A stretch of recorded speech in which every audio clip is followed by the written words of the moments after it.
Não vou pedir todo mundo para abrir o microfone para confirmar, não, mas fique todo mundo à vontade para a gente poder conversar e realmente discutir, porque que isso é um tema bastante, vamos falar assim, corriqueiro da nossa vida, é um tema que nos pega todos os dias, e nesse mês de novembro, eu fui, vamos falar assim, eu fui exposto a duas situações de dois conhecidos que andam de moto. Um foi um garoto de Lavras, 26 anos, duas vezes campeão do Rally dos Sertões, e nesse ano, no terceiro ano, ele estava defendendo o título de campeão, ele cai da moto lá no Nordeste, lá no Maranhão, já no último dia de prova, e morre. Fatalidade ou destino? E semana passada, conversando, um amigo meu comprou uma moto nova e buscou essa moto em Belo Horizonte, uma moto 0 km, veio andando nessa moto, ok, chegou bem, foi experimentar a moto, mostrar para uma amiga dele, madrinha de casamento dele, e sai na rodovia com ela na quinta-feira passada, a moto estava com ele há 5, 6 dias, sai com essa moto na rodovia, acelera essa moto mais do que tinha condição, não consegue fazer uma curva, cai da moto, machuca, tem fratura exposta, a menina que estava com ele machuca mais, teve uma lesão séria nos pés, e eu me perguntei, fatalidade ou destino? E aí eu falei assim, olha, é um tema interessante, é um tema que tinha sido até proposto para me falar na nossa casa aqui esses dias, e eu falei assim, não, eu vou estudar isso mais a fundo para me entender realmente, porque eu vivenciei essas duas fases, até fui na primeira etapa que passou aqui na nossa região, na Serra da Canastra, fui lá vi o piloto correndo, então o cara assim, que tinha muita habilidade.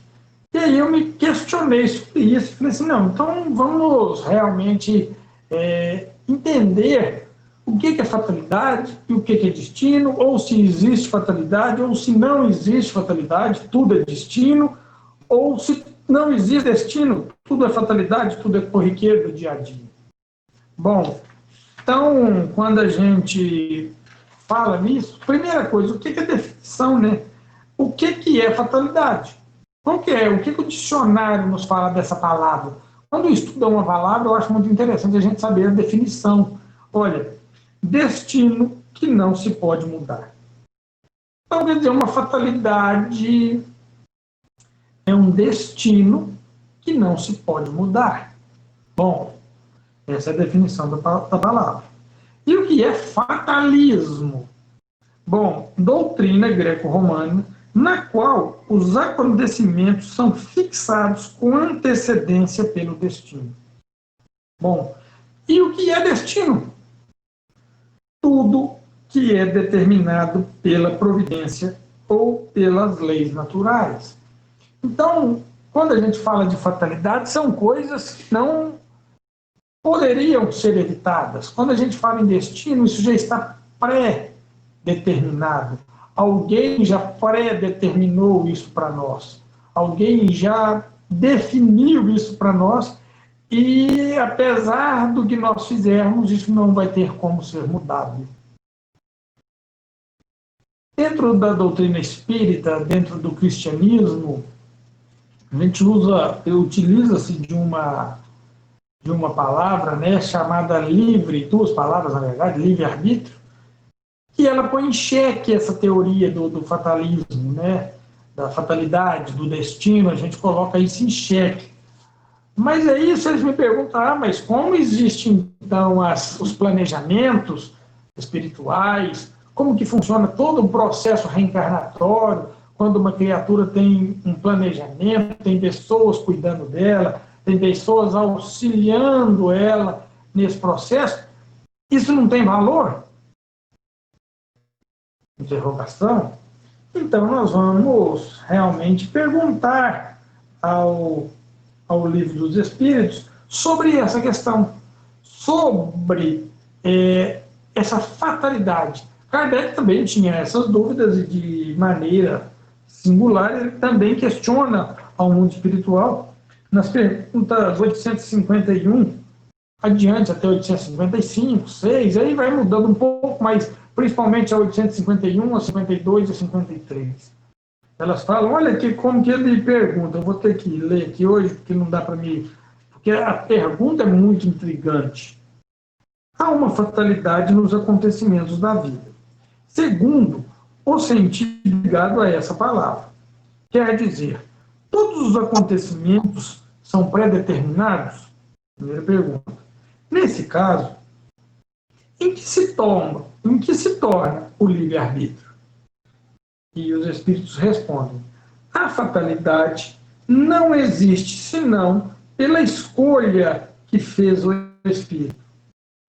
Bom, em se encarnando, de suportar tal ou tal prova.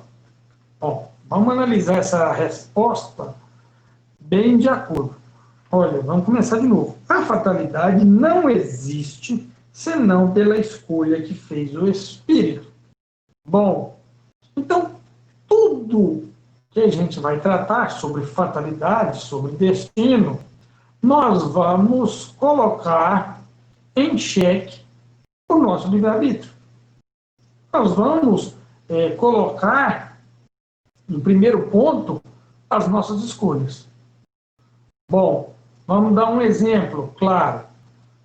Não acredito que em nenhum planejamento espiritual, feito, logicamente, pelos nossos amigos espirituais, né, porque existe um planejamento também para que as coisas dão errado pelos nossos inimigos, eles também, sabendo que nós estamos reencarnados, eles também vão fazer de tudo, eles traçam planos para nos derrubar. Então, vamos falar dos planos dos nossos amigos espirituais. Eu acredito que ninguém dos nossos companheiros que organizam as nossas reencarnações, quando nós não temos condição, ou mesmo quando nós temos condição, eles nos auxiliam, de fazer algum planejamento para que nós nos compliquemos.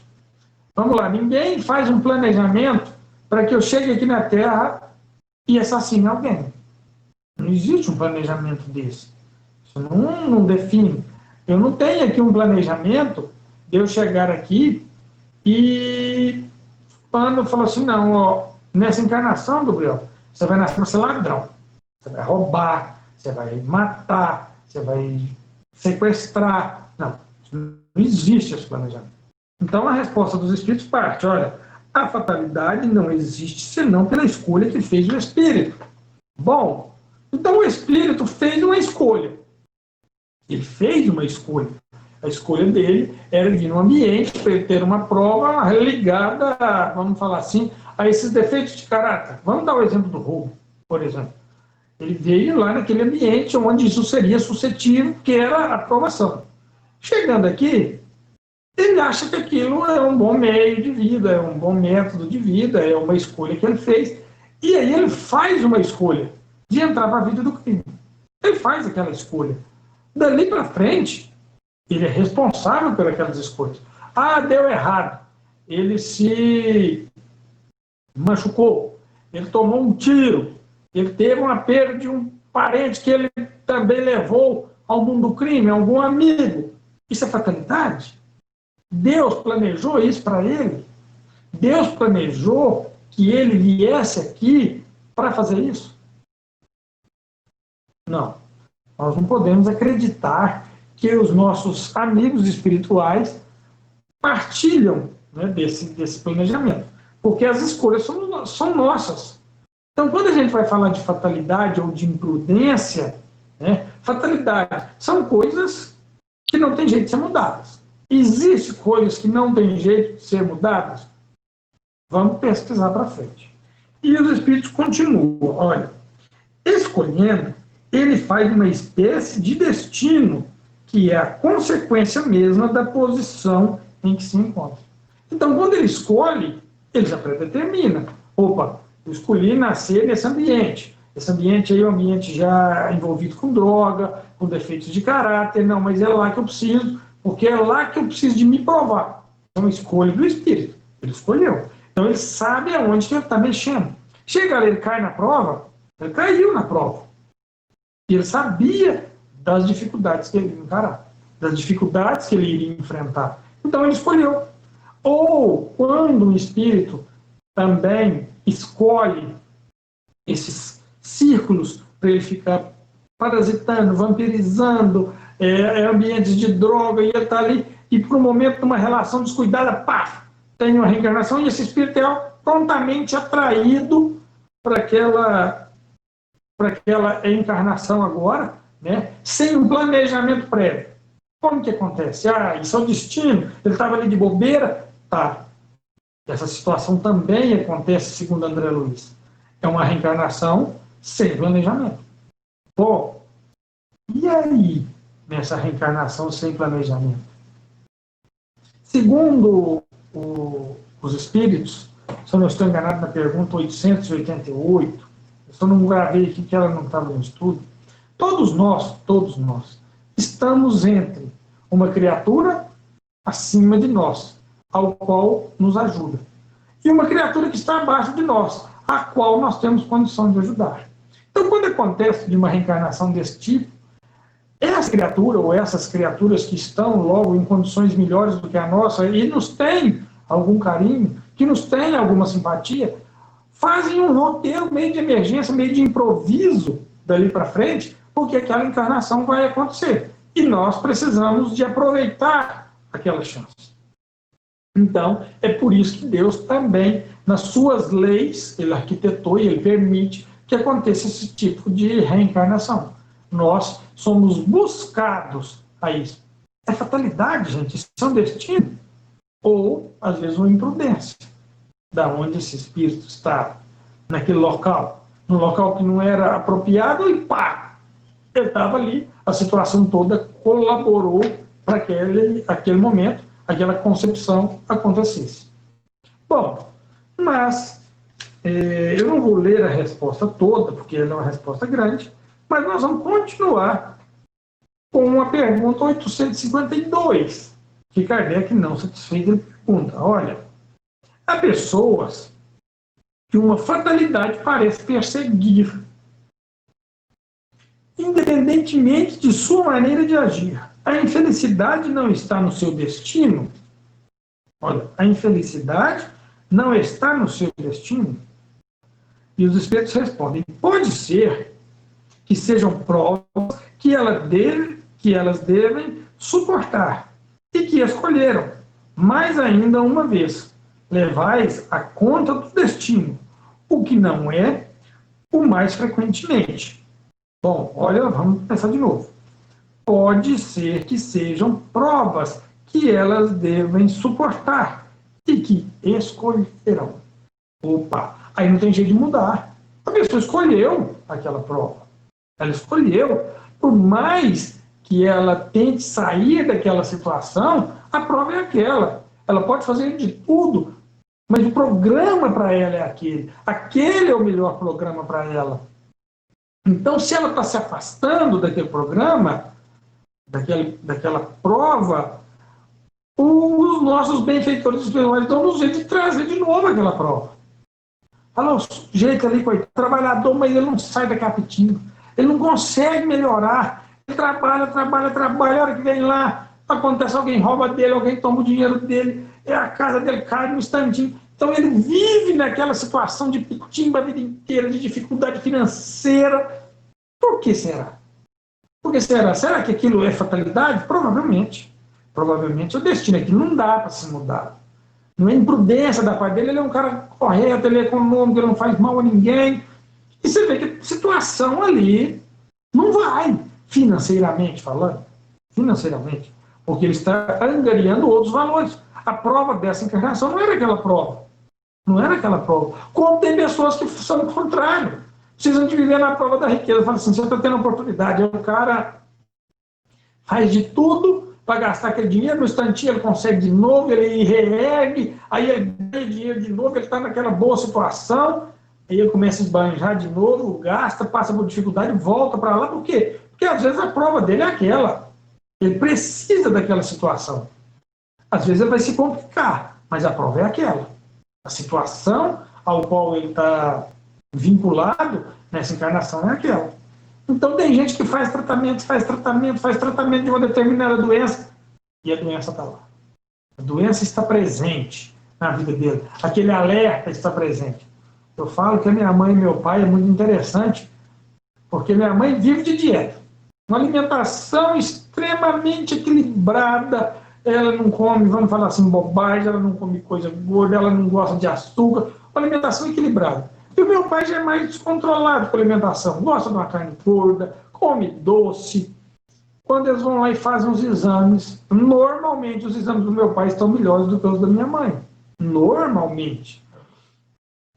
Ou então tem batatas. Mas o que é isso? Isso é um alerta do organismo dela. Falou, opa, você não me submete a exagero aí não, porque não dá. Você está vendo que você está fazendo tudo certinho e a situação não está das melhores. Nosso colesterol está bem alto, sempre a glicemia está batendo na tampa. Então, o que é isso? O que é isso? Isso é a fatalidade. Isso é o destino. Isso não dá para mudar isso nela, por mais que ela faça. O que ela tem que fazer? Realmente o que ela faz, se cuidar. Isso dá para fazer. E os espíritos respondem, olha que interessante, mas ainda uma vez levais à conta do destino o que não é, o mais frequentemente, senão a consequência de vossa própria falta. Olha, a gente às vezes coloca essas situações na conta do destino. Algumas vezes é, mas muitas vezes não é. Segundo o Carlos Bacelli, eu morei em Uberaba e fiz anos com ele de estudo. Ele é um grande estudioso da obra de André Luiz. E ele fala que na obra de André Luiz tinha uma informação interessante. Que 80% das nossas dificuldades, das nossas provas, vamos falar assim, das nossas situações de penúria na Terra são adquiridas nessa encarnação. Nessa. E a gente traz uma conta, uma prestação de 20% de conta atrasada para a gente quitar. Mas 80% a gente adquire aqui, dos nossos problemas. Olha, o que é isso? 80% são adquiridas aqui. Quer dizer, não está colaborando com essa resposta de Kardec?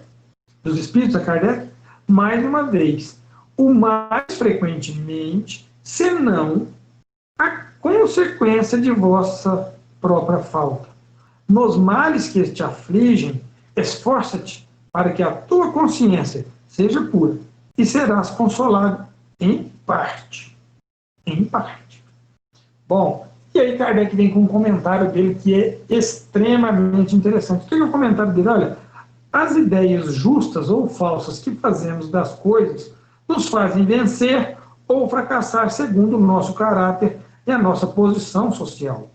Achamos mais simples e menos humilhante para nosso amor próprio atribuir nossos fracassos à sorte ou ao destino do que à nossa própria falta.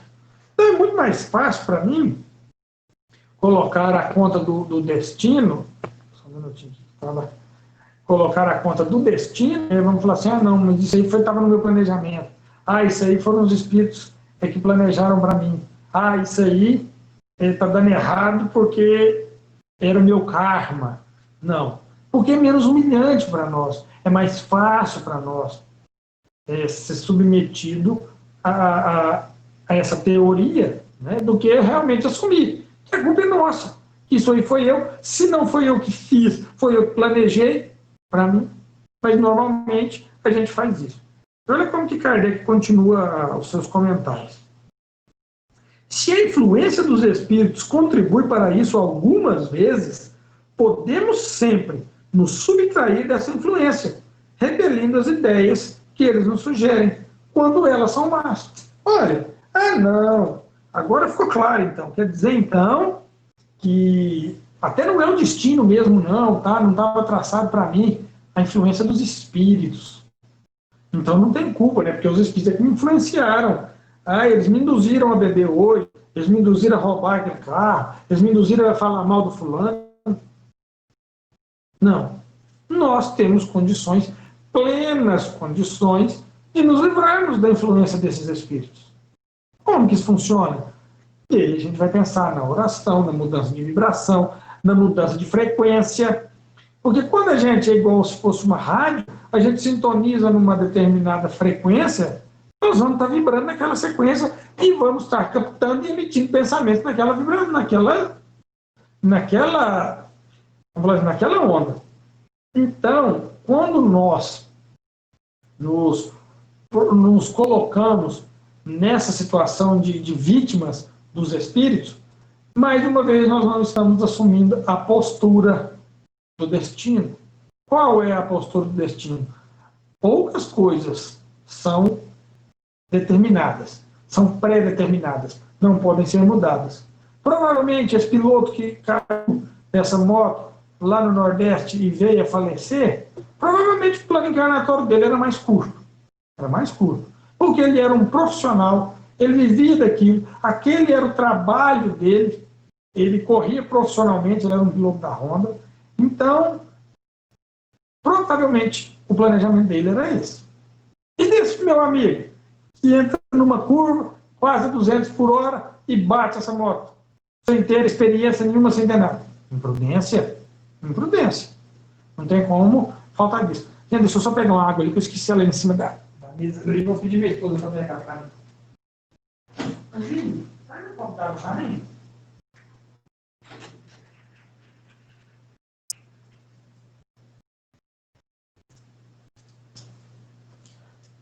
Vocês me desculpem. Outra coisa, quando a gente lembra, né, de um fato do Brasil, um fato memorável na memória do brasileiro, não sai da memória do brasileiro, que foi a morte de Ayrton Senna. Né? E dentro do movimento espírita isso foi muito conversado, questionando, e aí, qual que é a situação do Ayrton Senna? Aquilo era destino, aquilo foi suicídio, aquilo foi fatalidade, o que foi aquela situação? Qual que foi aquela situação? Foi imprudência? Não acredito.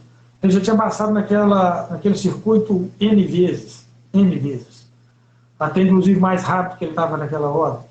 Ele tinha um carro totalmente preparado, com mecânicos equipados e buscando cada dia mais vamos falar assim, essa perfeição na máquina.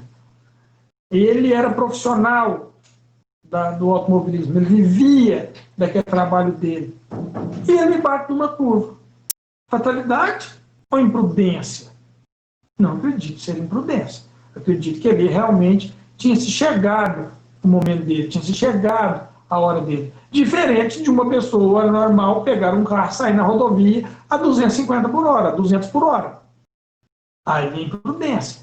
Não tem jeito. A pessoa pode até não morrer de um carro desse, mas ela tem muito mais chance, ela está vendo precedentes para ela mudar o destino dela.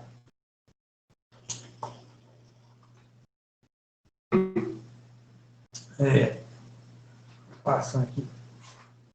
Bom, e ainda, na questão 853, Kardec, não satisfeito, ele ainda continua. Certas pessoas não escapam de um perigo mortal senão para caírem em um outro perigo. Parece que elas não poderiam escapar à morte. Não há nisso uma fatalidade? Não há de fatal no verdadeiro sentido da palavra, senão o instante da morte. Quando esse momento chega, seja por um meio ou por outro, não podeis deles vos livrar. Olha, tão fatal mesmo é o instante da morte. O restante pode ser modificado? Pode.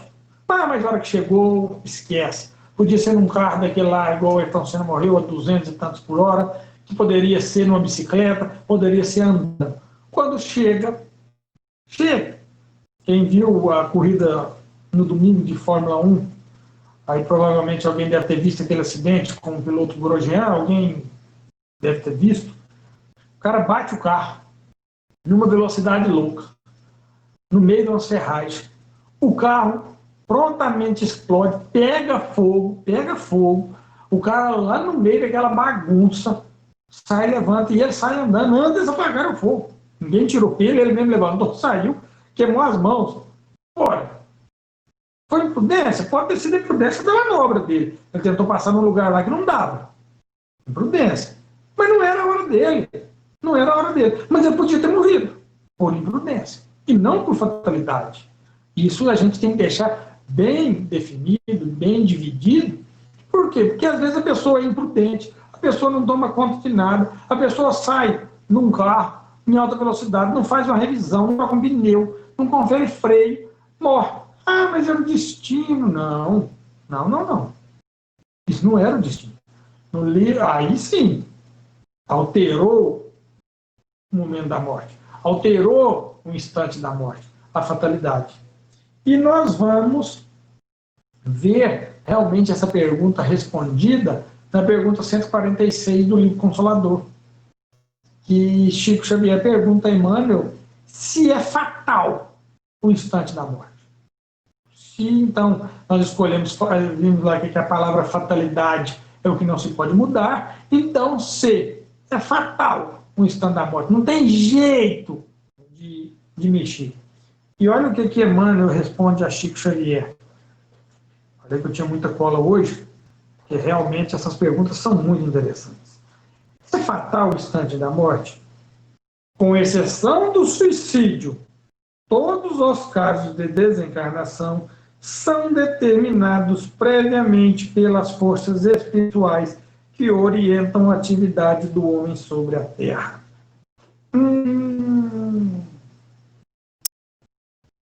Quer escutar de novo essa resposta? Essa resposta me causou muita aflição.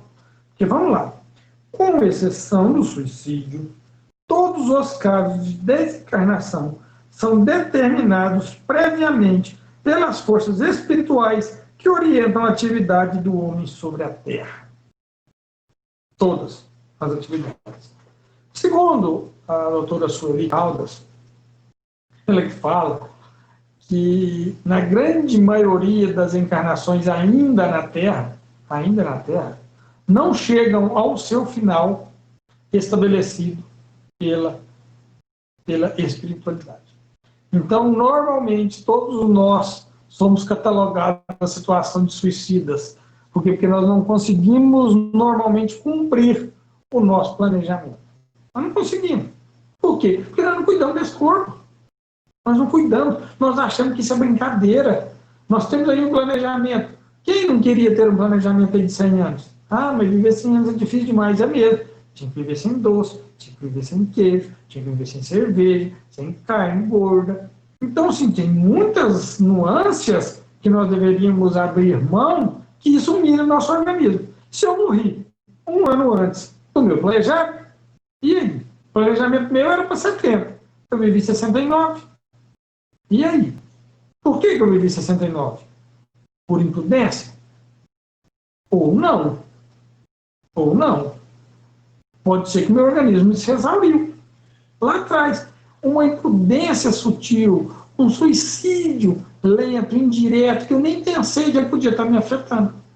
Então, quando a gente pensa nisso, a gente volta na questão do suicídio. E aí? É fatalidade? Não tem jeito de se mudar? É imprudência?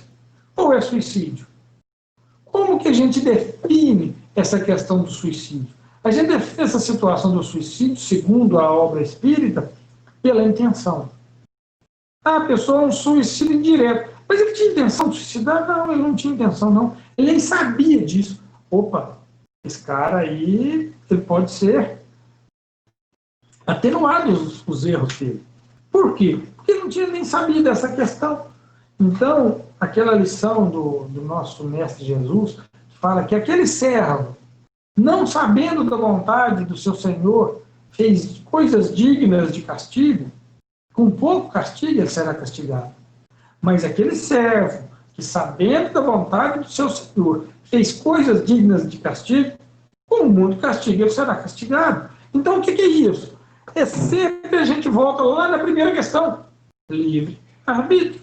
Eu posso, mas nem tudo me convém.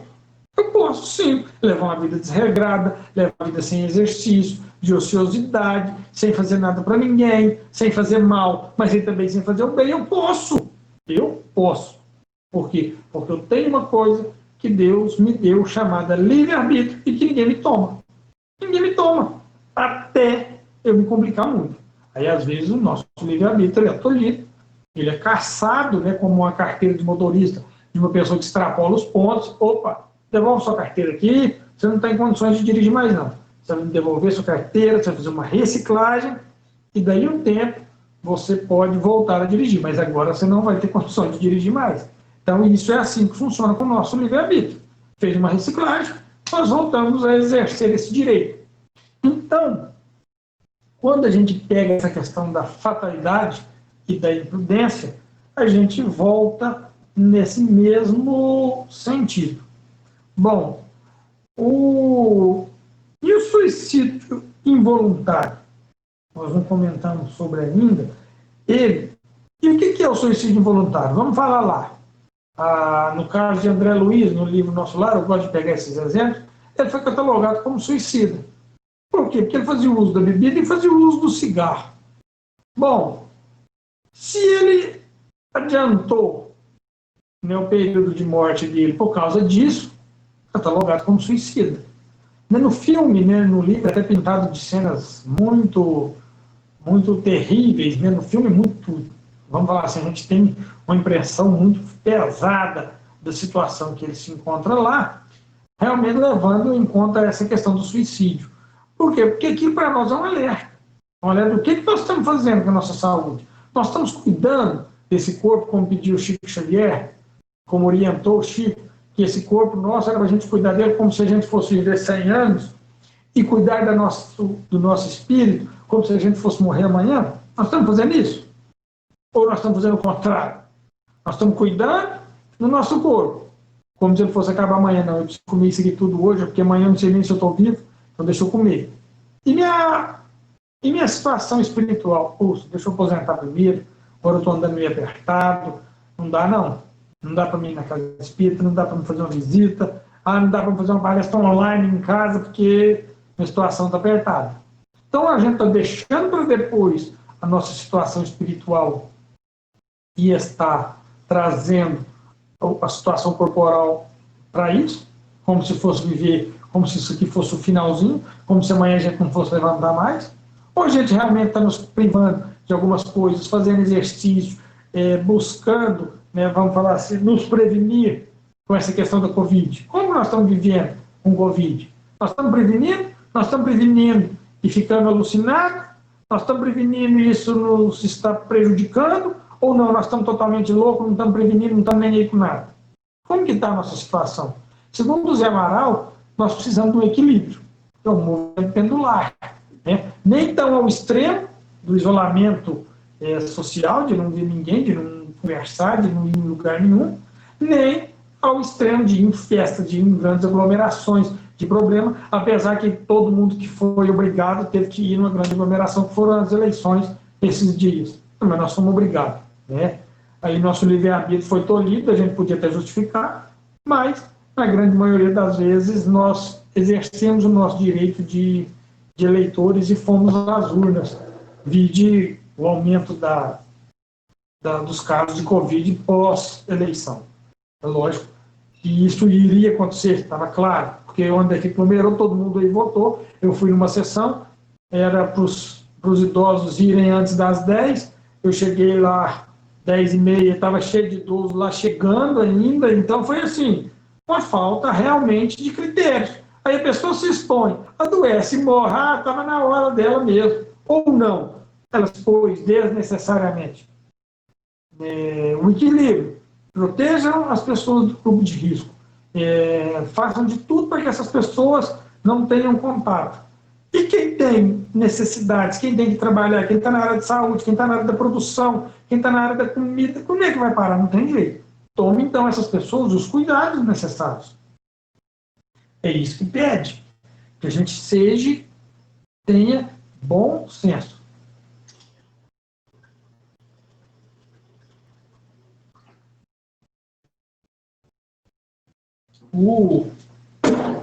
Quando a gente fala do nosso livre-arbítrio, nós temos algumas opções de definir sobre o destino, sobre a fatalidade. Quando a gente fala que no Brasil tem aproximadamente 50 mil assassinatos por ano, eu não acredito que tenha planejado, que a espiritualidade tenha planejado que 50 mil pessoas morressem assassinadas por ano no Brasil. 50 mil mortes foi o que os Estados Unidos teve na Guerra do Vietnã. Isso é para vocês terem uma ideia do padrão de mortes no Brasil. Que no mundo, nós vamos falar de Covid, mas que no mundo, hoje, esse ano, morreu 4 vezes mais pessoas de AIDS do que de Covid. É um dado para a gente pensar. Morreu 5 vezes mais do que de Covid, crianças abaixo de 5 anos. E pasmem, morreu 6 vezes mais pessoas de fome do que de Covid nesse ano. Fome. Será que está no planejamento morrer de fome? Será que está no destino que a pessoa vai morrer de fome? Será que os espíritos ainda são assim, põem essas provas para dizer, não dá não, você tem até o livre-arbítrio de plantar, de produzir, de trabalhar, não, mas você vai morrer de fome. Você vai ter tudo, você vai morar em algum lugar, mas você vai morrer de fome. Será que nós não estamos largando o nosso destino, né, muito a cargo do vento e decidindo pouco por nós? Se nós temos condição de decidir muito, será que nós estamos decidindo por nós? Que no mundo ainda tenha isso? Então, o que nós estamos fazendo para que outras pessoas não morram de fome? Não morram de fome. Isso é no mundo, lógico, tem regiões extremamente pobres na África, no nosso Nordeste brasileiro ainda tem. Então, quando a gente vê aqui no Brasil, a gente vê tantas e tantas campanhas para a gente mandar recursos para a África, e a gente não vê nenhuma para o Nordeste. Alguém já reparou isso? Por quê? Porque o Nordeste tem condição, acha que tudo é obrigação do governo. Ah, não, que o governo a gente paga imposto, tá. Mas qual campanha a gente já viu para os nordestinos? Que seja uma campanha que ajude eles a ter água, né? Igual essa transposição do Rio São Francisco, obra fantástica, fenomenal, que vai levar água para um tanto de lugar que não tinha, um tanto de gente produzir. Eles não precisar de morrer de fome, eles vão conseguir produzir os alimentos deles. Isso é fantástico. É isso que a gente busca, acredito que é isso que a espiritualidade busca quando ela nos propõe algumas tarefas aqui no nosso planeta, nessa encarnação. Quando nós abrimos mão do nosso livre-arbítrio e colocamos, vamos falar assim, a gente coloca isso na responsabilidade de Deus, quantas pessoas são assassinadas no Rio de Janeiro por dia? Aí você vai me falar, mas Jesus falou que o escândalo é necessário, mas ai de quem vem o escândalo. Mas seria necessário morrer aquele tanto de gente de bala perdida no Rio de Janeiro que morre? Ah, começou um tiroteio. Quem que é as recomendações? Deita, vai para um lugar escondido, abaixa, onde tem proteção. Não, começa um tiroteio, eu estou andando, eu estou na rua, eu estou perto. Ah, não estou importando com aquilo é normal. Ficou normal.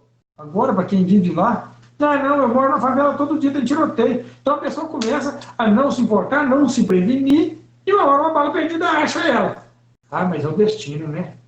Já pensou se todos os espíritos, vamos falar assim, que cuidam do nosso planejamento, falam, sou fulano, agora vai vir uma bala, chega para lá, chega para cá, eles estão dando tiro lá, sem mirar em ninguém, vai para lá, vem para cá. Agora tem que ter um confronto, porque o fulano lá tem que morrer, ó. O fulano lá tem que morrer e tem que ser de tiro. E ele tem que ser morto pela polícia. Ou não, ele tem que ser morto pelo bandido.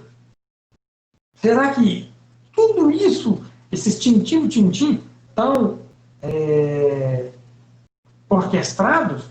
Ou é por nosso livre-arbítrio que nós decidimos estar ali?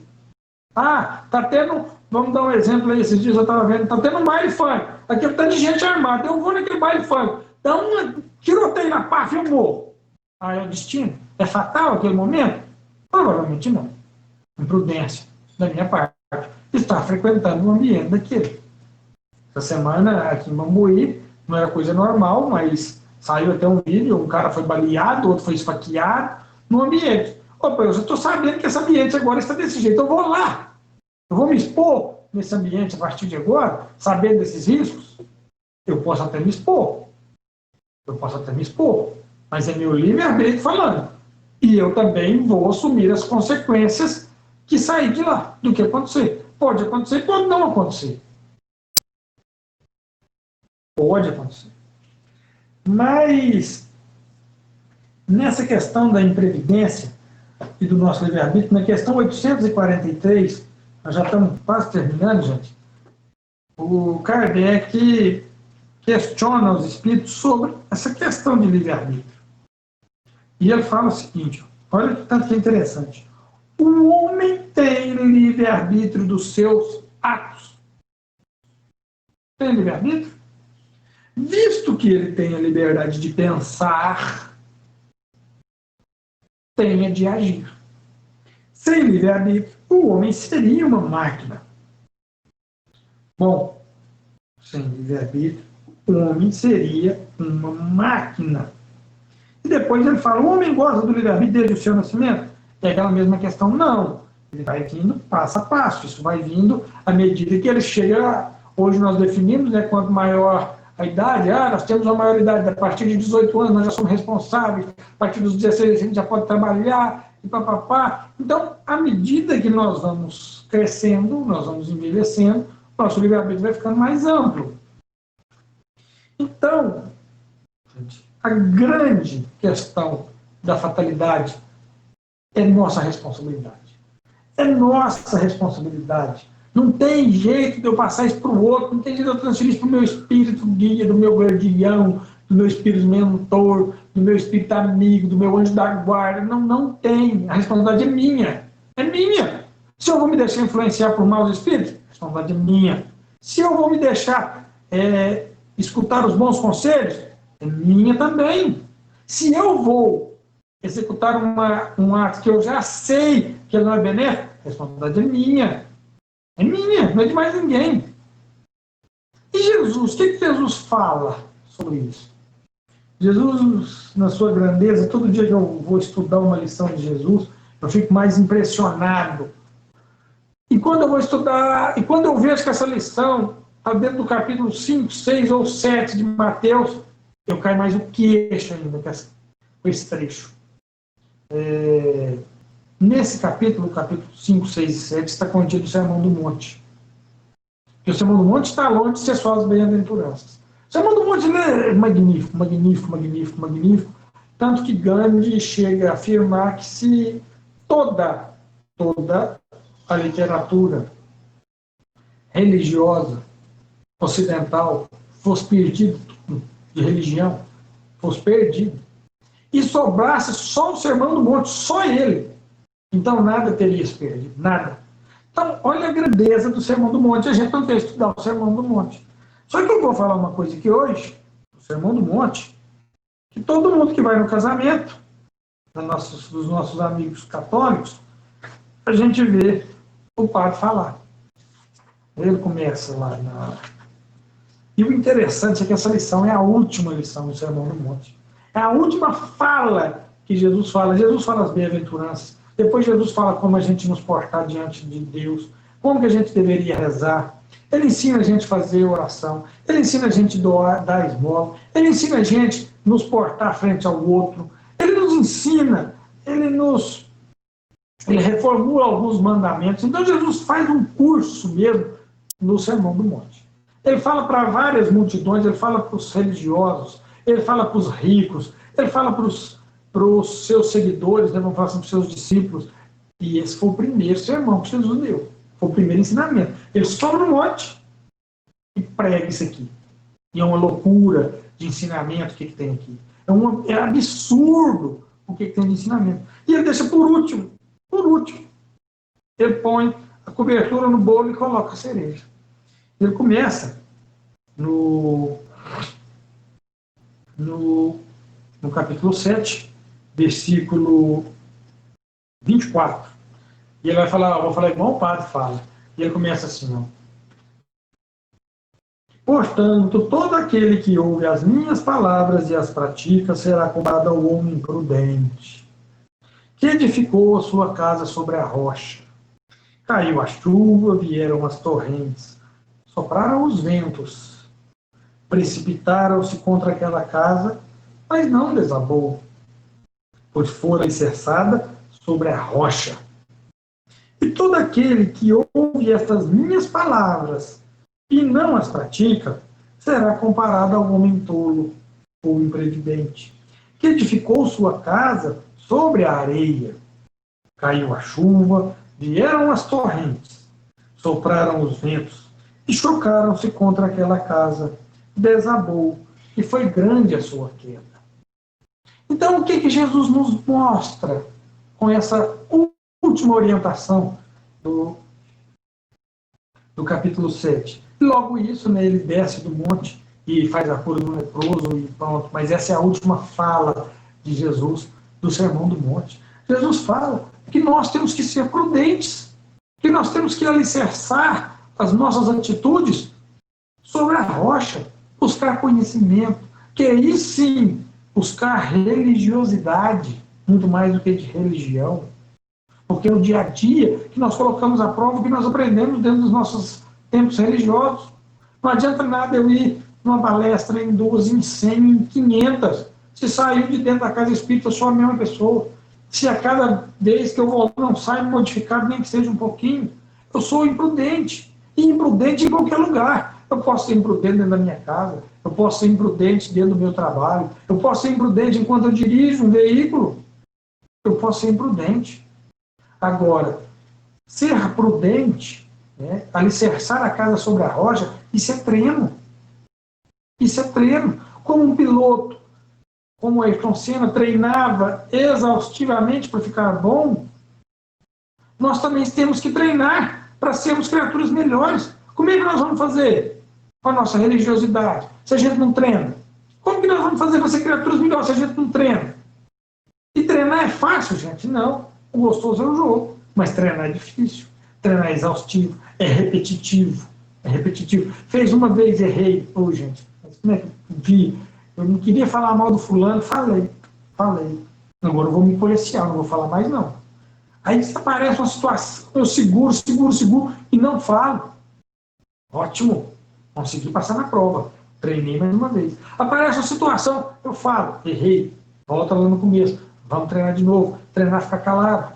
Treinar escutar, sem passar o assunto para frente. Treinar sem brigar. Sem eu der vontade de ir lá e postar no meu Facebook que eu não gostei do resultado da eleição. Eu posso treinar. Isso é treino. Mesmo eu não gostando do resultado da eleição, eu tenho que me conter. E não falar mal. Porque eu não preciso. Isso me faz uma criatura melhor. Isso me faz uma criatura melhor, não. Menos pior. Agora, quando eu extravaso o bem, quando eu produzo o bem, aí sim, eu vou ser uma criatura melhor. Isso de treino. Não adianta. Não adianta. Não é do dia para a noite. Não é do dia para a noite. Se a gente não tiver força de vontade, vencer a inércia, vencer a preguiça, nós não vamos conseguir. E aí eu vou colocar a culpa em quem? No meu destino. Ah, mas isso aí era meu karma. Não tem jeito, não. 80% das minhas penúrias são eu que... 100% da minha conta, lógico. 100% do que eu estou acertando, do que eu estou sofrendo é por minha conta, não é 80% não. Mas 80% eu adquiri nessa encarnação. Eu estou trazendo só 20 promissórios para pagar. Só 20. Das minhas contas do mês, vamos falar assim, do meu mês aqui, o que eu tenho de conta, 20% é do mês passado. Os outros 80% eu fiz aqui, esse mês. E essa é a mesma lógica que a gente traz no... Oi, filhote, você quer ver? Eu quero. Você quer ver? O papai está fazendo um estudo. Você quer sentar aqui um pouquinho no colinho do papai? É, Então senta aqui. Oi, a luz. Olha a luz, fala oi para todo mundo. Oi, Dá tchau. tchau. E você está com essa boca suja, azul. Você estava chupando picolé? Não. Não, picolé não. O que é? É um pirulito. Ah, então tá bom. Então vai lá na mamãe. Papai está acabando de fazer um estudo, tá bom, filhote? Papai, eu vou Muito dia, papai. Agora mesmo o papai desliga. Vai tomar seu banho, porque tem esses, vamos falar assim, esses imprevistos na palestra online. Mas então, gente, para a gente finalizar, o assunto hoje era esse, que nós possamos ser prudentes, que nós possamos ser previdentes, para que o destino, vamos falar entre aspas, não nos tolhe, para que a gente não passe por uma situação que a gente coloque isso a cargo do destino, que a gente assuma as nossas posturas. Ainda havia um pastor falando essa semana, ele chama Rosário, não sei se alguém já viu esse pastor falando, ele é português, ele fala português, um português de Portugal, não sei se ele é africano, ou de onde ele é, de algum país de língua portuguesa, mas ele se diz falando justamente isso, que nós não vamos ter sucesso na nossa vida se nós não aceitarmos a correção, que as pessoas têm dificuldade de serem corrigidas. Então nós, para melhorarmos, para a gente ser prudente, nós vamos ter que corrigir falhas a cada dia. Se eu não corrigir os meus defeitos, se eu não corrigir as minhas falhas, acabou. Acabou. Não tem jeito. Então, gente, o assunto que eu tinha preparado era esse, que a gente tome, o assunto era mais a gente ficar alerta para as nossas atitudes, para a gente usar melhor o nosso livre-arbítrio, para a gente decidir mais, porque esse é o nosso papel. E nossa função aqui é de decidir, e de buscar decidir melhor cada vez que a gente decidir. Toda vez que a gente decidir, buscar acertar o maior número de vezes. E se errar, tem problema? Não, só que nós vamos ter que treinar de novo, vamos ter que repetir aquela lição. Tá bom? Muito obrigado a todos aí. Quem vai falar aí já pode... Gabriel, muito boa sua palestra, ótima. As palavras vieram, minha câmera está meio embaçada, gente. Ótima palestra, Caio. Nossa, as palavras se encaixam. É como você disse, né? Nós temos que ouvir, né? Aquele velho ditado, a água mole em pedra dura, toda dor até de fura. Ele vai ouvindo, vai estudando, vai ouvindo, vai estudando, a gente começa a modificar as coisas que precisam ser modificadas, não é isso? Através da serenidade, que a gente possa mudar aquilo que nós podemos mudar. O que nós não podemos ainda, a gente vai fortalecer para as próximas. Mas o que pode, não pode deixar passar.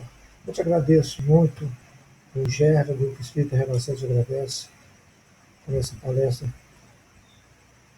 maravilhosa que você fez. Eu que agradeço. Um abraço ao Vicente, ao Abel, todos os familiares aí, que fiquem agradecidos aqui. Pode deixar.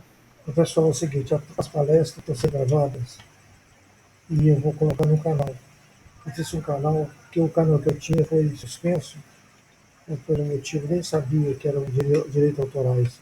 Mas eu fiz só um canal e o canal vai ser colocado, as palestras que estão sendo gravadas aqui no link. Quando estiver lá, eu vou disponibilizar para todos participar e ouvir as palestras lá, ok? Mais uma vez, Gabriel, muito obrigado, um grande abraço para ti. E pedir a Giana para encerrar para nós, por favor, uma prece. Filho.